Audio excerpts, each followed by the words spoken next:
안녕하세요. 저는 산업용 로봇의 안전성 확보 방안에 대해서 설명해 드릴 세로입니다. 로봇 안전에 대해서 고민이 많으실 텐데 제가 산업용 로봇 활용에 필요한 최적의 안전성 확보 방안을 정리해서 설명드리겠습니다. 먼저 산업용 로봇에 대해 잠시 살펴보겠습니다. 산업용 로봇은 산업자동화 응용을 위한 자동 제어와 프로그램이 가능한 3축 이상 머니플레이터를 구비하고 고정도는 이동이 가능한 로봇을 의미하며 구조적 동작 특성에 따라 직교 좌표 로봇, 원통 좌표 로봇, 극좌표 로봇, 수평 다관절 로봇, 수직 다관절 로봇으로 분류할 수 있습니다. 이러한 산업용 로봇은 로봇의 베이스를 고정시켜서 사용하는지, 이동하면서 사용하는지에 따라 고정식 로봇, 이동식 로봇으로 분류하고 있습니다. 그럼 먼저 고정식 로봇에 대한 내용을 말씀드리겠습니다. 고정식 산업용 로봇에 대한 내용을 제도적 관점, 기술적 관점, 실무적 관점에서 분석해 보겠습니다. 먼저 제도적 관점을 살펴보면 산업용 로봇 활용 관련 법적 주요 의무사항은 산업안전보건법 제38조, 제36조, 제93조가 있습니다. 첫 번째로 산업안전보건법 제38조 안전조치에 대해서 알아보겠습니다. 산업용 로봇에 적용될 수 있는 주요 안전조치 사항으로 펜스, 센서, PFL 세 가지가 있습니다. PFL은 파워 앤드 포어스 리미트의 약자로 별도의 펜스 센서를 설치하지 않고 로봇을 사용하는 방법을 의미합니다. 펜스 센서 PFL 안전조치 사항을 적용할 때는 다음과 같은 표준을 참고해야 합니다. 그리고 이를 적용하기 위해서 펜스는 1.8m 이상의 높이로 설치해야 하고 센서는 퍼포먼스 레벨 D 캐터고리 3 이상의 안전 등급을 받은 제품을 사용해야 하며 PFL은 충돌 안전성을 검증해야 합니다. 그리고 이 세 가지 안전조치 사항 중 어떤 것을 선택할지가 고민이 되실 텐데 위험성 평가 결과에 따라 적절하게 적용하시면 됩니다. 이어서 위험성 평가에 대해서 말씀드리겠습니다. 위험성 평가 관련 내용은 산업안전보건법 제36조에 나와 있습니다. 위험성 평가는 사업주가 스스로 유해 위험 요인을 파악하고 해당 유해 위험 요인의 위험성 수준을 결정하여 위험성을 낮추기 위한 적절한 조치를 마련하고 실행하는 과정을 말합니다. 일반적인 위험성 평가 프로세스는 사전 준비 후 위험 요인을 파악하고 그에 대한 위험성을 추정하고 결정한 뒤 위험성 감소 조치를 취하는 순서로 진행되며 최종적으로 위험도가 허용 가능한 수준이 될 때까지 이 과정을 반복합니다. 위험성 평가는 로봇 시스템 최초 설치일로부터 1개월 내 최초 평가를 착수해야 합니다. 그 후 정기평가는 매년 진행해야 하며 수시평가는 공정이 변경되거나 아차 사고가 발생할 때마다 위험성 평가를 해야 합니다. 정기평가와 수시평가의 어려움 및 한계를 개선하고자 상시평가 방법이 추가되었고 상시평가는 일 단위, 주 단위, 월 단위로 진행하시면 됩니다. 여기서 최초 평가 후 공정 변경 빈도와 위험도에 따라 정기 수시평가 방식과 상시평가 방식을 선택하시면 되고 각 평가 결과를 최초 평가 시 진행한 위험성 평가 결과에 반영하여 위험성 평가 보고서를 업데이트하시면 됩니다. 따라서 시기에 따른 위험성 평가 중 기초 자료가 되는 최초 평가가 가장 중요합니다. 시기에 따른 위험성 평가를 정리해보면 위험성 평가를 최초 평가 이후 수시와 정기 평가 방법을 선택하는 경우 특정 시기와 이벤트 발생 시에 따라 위험성 평가를 수행하면 되며 최초 평가 이후 상시 평가를 선택하는 경우에는 매일, 매주, 매월 평가를 수행하시면 됩니다. 그리고 위험성 평가를 실시할 때 중요하게 고려해야 하는 것 중 하나가 실행 주체입니다.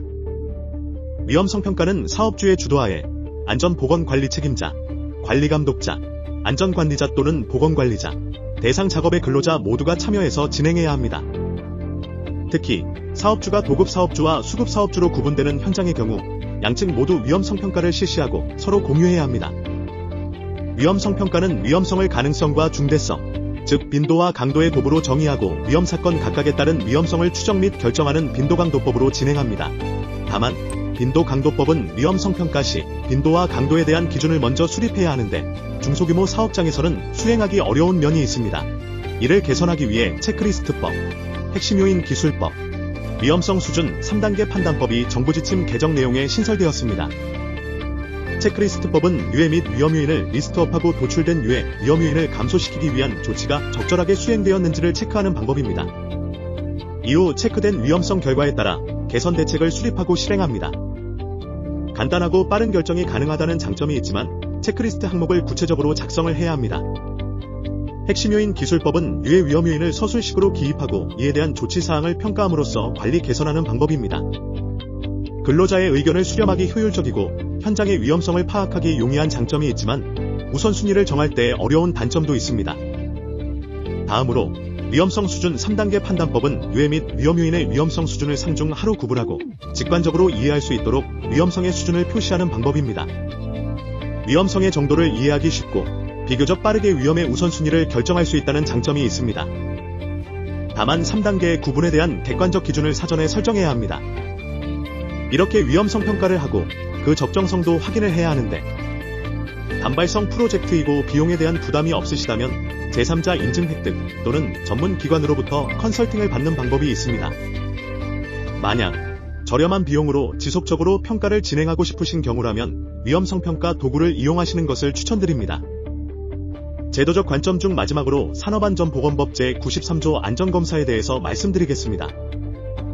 안전검사는 산업안전보건법 제93조에 따라 유해하거나 위험한 기계기구 설비를 사용하는 사업주가 유해위험기계 등의 안전에 관한 성능이 안전검사 기준에 적합한지 여부에 대하여 안전검사기관으로부터 안전검사를 받도록 함으로써 사용 중 재해를 예방하기 위한 제도입니다. 안전검사도 위험성 평가와 비슷하게 최초 안전검사와 정기 안전검사로 구분되며 최초 안전검사는 로봇 시스템 최초 설치일로부터 3년 이내 받으셔야 하고 정기 안전검사는 최초 안전검사 이후 2년마다 받으시면 됩니다. 안전검사는 통과하지 못하거나 실시하지 않은 경우 작게는 벌금부터 최고 작업 중지 명령까지 받을 수 있기 때문에 확실히 준비하셔야 합니다. 스스로 준비가 어려운 경우라면 앞서 설명드렸던 제3자 인증 획득 또는 전문 기관으로부터 컨설팅을 받는 방법이 있습니다. 당연히 스스로 가능하다면 자체 수행하시면 됩니다. 그럼 이제 제도적 관점에 대한 부분을 마무리하고 기술적 관점에 대해서 말씀드리겠습니다. 산업용 로봇을 활용하는 데 필요한 최적의 안전성을 확보하기 위한 기술적 관점은 안전조치를 어떻게 이행할 것인가에 대한 내용입니다. 우선 로봇 시스템의 안전 요구사항을 설명드리고 실제 적용할 수 있는 최적의 방법을 말씀드리겠습니다. 먼저 로봇과 주변 설비를 모두 고려해서 사람의 신체 부위 하나라도 들어갈 수 있는 경로 또는 영역을 확인해주세요. 그 다음 각 경로 및 영역의 안전조치 사항 3가지 펜스, 센서, PFL을 1가지 이상 적용하는 것입니다. 그럼 이어서 최적의 안전조치 이행 방법을 말씀드리겠습니다. 산업용 로봇은 사양에 따라 적용할 수 있는 안전조치 사항의 범위가 다릅니다. ISO 1018-1 인증을 받지 못한 로봇이라면 높이 1.8m 이상의 펜스를 설치해야 하고 인증을 받았다면 충돌 안전성 검증 후 PFL 모드로 활용할 수 있습니다. PFL 모드 적용 방법에 대해서 조금 더 살펴보면 앞서 설명드린 대로 사람이 로봇 시스템에 접근하는 경로와 로봇 주변에 존재할 수 있는 영역을 찾고 충돌 안전성 검증을 진행하시면 PFL 모드로 로봇을 활용할 수 있습니다. 이제 마지막으로 실무적 관점에 대해서 말씀드리겠습니다. 실무적 관점은 안전조치 및 위험성 평가를 언제 하는 것이 좋은지, 업무를 수행할 때 어떤 것들이 필요한지에 대한 내용입니다. 우선 안전조치 이행 및 위험성 평가를 언제 하는 것이 좋을지를 말씀드리겠습니다. 로봇 시스템 설치를 기준으로 설치 전에 사전 위험성 평가 실시 후 안전조치 사항을 확정하시고 로봇 설치 후에는 서류만 작성 및 구비하시는 것을 강력히 추천드립니다. 이유는 로봇 시스템 설치 후 안전조치 사항을 적용하는데 분명한 한계가 있을 뿐만 아니라 로봇 시스템이 변경될 경우 추가적으로 비용과 시간이 발생하기 때문입니다. 그럼 마지막으로 최적의 안전조치 이행과 위험성 평가를 하기 위해 필요한 조건을 말씀드리겠습니다. 안전조치 이행 시에는 로봇 설치 전 3D 공정 설계를 통해 빠르고 정확하게 공정을 협의할 수 있는 기반을 마련하고 로봇 설치 전이든 후이든 적절한 안전조치 사항을 정할 수 있어야 하며 그로 인한 안전성을 예측할 수 있어야 합니다. 그리고 위험성 평가는 로봇 설치 전에 일정 수준 이상의 적정성을 가지는 사전 위험성 평가를 할 수 있는 기술이 필요하고 로봇 설치 전 후로 위험성 평가 결과의 변경 사항을 즉시 반영할 수 있어야 합니다. 이제부터는 이동식 산업용 로봇을 활용하는 데 필요한 최적의 안전성 확보 방안을 알려드리겠습니다. 이동식 산업용 로봇은 로봇팔 형태인 머니퓰레이터의 동작과 이동 플랫폼이 결합된 형태를 의미합니다. 머니퓰레이터가 동작 중인 상태에서 이동 플랫폼이 움직이지 않는 공정이라면 앞서 설명드린 고정식 산업용 로봇과 동일한 안전조치를 적용하시면 됩니다. 만약 머니퓰레이터가 동작 중인 상태에서 이동 플랫폼도 같이 동작한다면 이를 동시동작이라고 합니다. 이제 머니퓰레이터가 부착되어 있지만 이동 플랫폼만 움직이는 경우와 동시에 움직이는 경우에 필요한 주요 안전조치 사항에 대해 몇 가지 알아보겠습니다. 이동식 산업용 로봇을 활용하는 데 필요한 주요 안전조치 사항으로는 운전 영역 감시, 비상정지 스위치, 동시동작에 대한 안전조치가 있습니다. 운전 영역 감시를 위한 센서는 표준에서 요구하는 성능 수준인 PLD 이상의 등급을 가진 장비를 사용해 주셔야 합니다. 그리고 센서로 이동식 베이스의 주변과 주행 경로 상의 사람을 모두 감지해야 하며 센서 감지 거리는 고정식 산업용 로봇에서 설명했던 ISO 1385에 따라 안전거리를 계산하시면 됩니다. 두 번째, 비상정지 스위치입니다. 이동식 산업용 로봇에는 비상정지 스위치가 전후좌우 모든 방향에서 볼 수 있고 식별할 수 있으며 접근 가능한 곳에 설치되어야 하기 때문에 최소 2개를 설치하고 이동식 산업용 로봇의 크기가 크다면 비상정지 스위치를 추가로 더 설치해야 합니다. 마지막으로 동시동작 시 이동식 산업용 로봇은 위험 충돌 회피를 해야 하며 첫 번째 방법으로는 속도와 이격 감시 방법이 있습니다. 해당 방법은 표준에 의해 산출된 안전거리를 기준으로 감속 및 보호 정지가 되도록 동작해야 합니다. 두 번째는 장애물 회피 방식으로 충돌을 회피하기 위한 충분한 여유 공간이 있는지 반드시 확인이 필요하고 만에 하나 회피가 불가능한 상황이 오면 무조건 정지해야 합니다.